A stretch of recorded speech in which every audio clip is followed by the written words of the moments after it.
Switching gears a bit, we got a question asking, Assalamu alaikum, Sheikh. May Allah bless you and increase you in knowledge and benefit the Muslims. There are times when I am conscious of Allah in my actions, helping me stay away from haram and doubtful matters. But there are times when I have to make a quick, critical decision and may be tempted by my desires, causing me to fall in haram or doubtful matters. What can I do in these situations? That's all of us. Each and every one of us is like this. Times in which we feel strong, high iman. Sometimes in which we don't feel so strong and our iman is low. Sometimes in which we feel connected to Allah subhanahu wa ta'ala. And other times we may feel we're just drifting and floating around. That's all of us. Iman fluctuates. It rises and it falls from each and every single servant.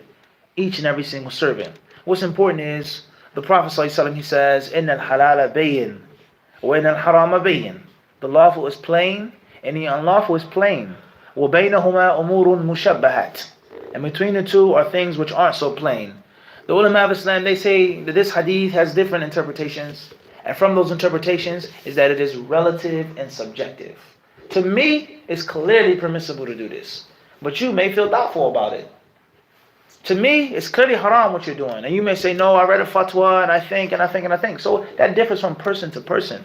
The more knowledge that you have, the more you arm yourself, and most importantly, the more well-grounded you are with principles to stand on, the easier it is to navigate through these doubtful things, differences of opinion, and the list goes on. Because we live in a melting pot.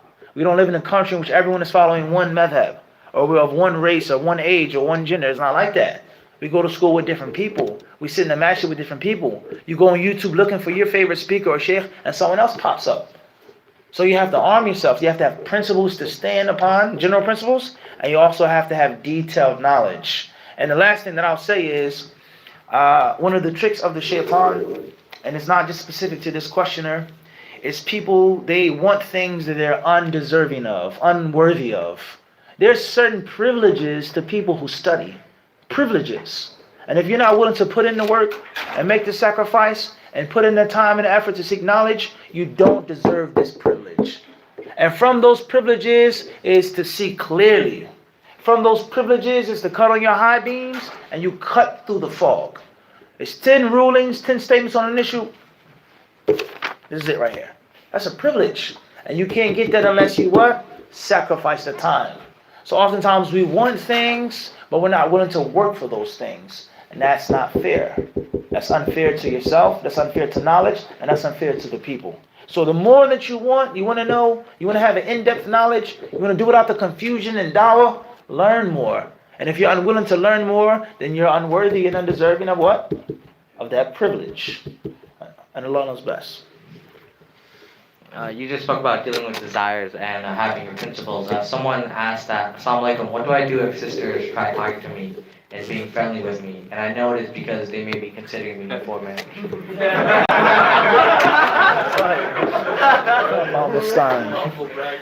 What's important is, before we get to this question, what we mean by desires, if you mean like taking the fatwa or doing something which is in accordance to what you want, it doesn't necessarily mean it's haram. Many people, they think that just because you were going to do what you learned about later, you can't follow it. No, it doesn't mean that. You could have intuition from Allah subhanahu wa ta'ala. Or you could have studied something in general and you are leaning towards it and then you read it and say, alhamdulillah. It doesn't mean that it's haram to take the ruling that goes with your desires. What it means is for you to go against the clear proof, the clear evidence, to go against the clear sound common sense, or to make ijtihad in a time and a place in which you're unqualified to make ijtihad for your desires. You know that this person is not the most knowledgeable person to ask. He isn't the most pious and he isn't the most righteous person, but I know he's going to give me what I want. That's haram. That's following your desires. And I have another brother, I honestly feel in my heart he's righteous. Allah knows his secrets, but I feel that he's a righteous brother. And I trust his knowledge, and I feel he has strong knowledge. And he told me exactly what I was originally going to do. And I take what he tells me, that's following your desires, but that is permissible. And many people, they think that it's absolutely haram to follow your desires. That's not true. That's inaccurate. Everyone understand it?